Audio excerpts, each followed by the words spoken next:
Kavya Madhavan or Manju Warrier എന്നുള്ള ചോദ്യത്തിന് ശേഷം ഞാൻ പ്രതീക്ഷിച്ച ചോദ്യം ദിലീപ് ഓർ പൾസർ സുനി എന്നല്ലാതിരിക്കുന്നു. എന്തോ കുത്തി പറയുന്ന പോലെ എനിക്ക് ഫീൽ ചെയ്യുന്നുണ്ട് കേട്ടോ. അങ്ങനെ ചോദ്യം വേണമെങ്കിൽ ചോദിക്കണ്ട, ചോദിച്ചോ വേണ്ട കണ്ടാത്തോണ്ട. പിന്നെ ലക്ഷ്മിയുടെ നമ്മൾ ശ്രദ്ധിച്ചു കഴിഞ്ഞാൽ ലക്ഷ്മിയുടെയും ശോഭയുടെയും ഇംഗ്ലീഷിൽ തന്നെ ഒരു വ്യത്യാസമുണ്ട്, ശ്രദ്ധിച്ചിട്ടുണ്ടോ? ആറ്റിങ്ങൽ രാമകൃഷ്ണന് തെറ്റില്ല മോനെ, ശനി വരുന്നത് ഈ വഴിക്ക് തന്നെ. ചെറിയൊരു ബ്രിട്ടീഷ് ആക്സെന്റ് കയറിയിട്ടുണ്ട് ഇവിടെ വന്നതിന് ശേഷം, ശ്രദ്ധിച്ചില്ലേ? അതിപ്പോ ഓരോ കീഴ്വഴക്കങ്ങളാവുമ്പോ. എൻ്റെ ജീവിതത്തിലെ ആദ്യത്തെ ഫാഷൻ ഷോ ആണ് ഞാൻ ഇവിടെ ഫ്രണ്ടിൽ നിന്ന് കണ്ടത്.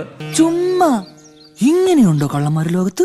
തിരിച്ചറിയുമ്പോൾ ഒരു പാഠമെന്ന് വെച്ച് കഴിഞ്ഞാൽ ആഴ്ചക്കാഴ്ചക്ക് ഫാഷൻ ഷോ കാണണം, എവിടെയെങ്കിലും പോയിട്ട്. ആയിക്കോട്ടെ, ഇന്ന് നമുക്ക് ഇവിടെ തന്നെ കൂടാ.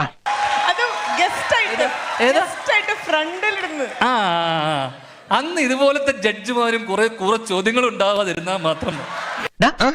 കിട്ടിയാ ഇല്ല ചോദിച്ചു. ചാൻചേട്ടന്റെ പ്രശ്നം, ചാൻചേട്ടൻ എനിക്കുള്ള ഒരു കോമണാലിറ്റി എന്ന് വെച്ച് കഴിഞ്ഞാൽ ഞങ്ങൾ രണ്ടുപേരും സത്യം മാത്രമേ പറയുള്ളൂ.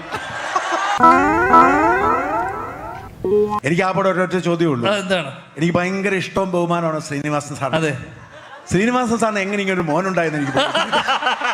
താനൊന്ന് ഇങ്ങോട്ടിട്ടു, ഞാൻ തിരിച്ചൊന്ന് അങ്ങോട്ട് വിട്ടു, തീർന്നു.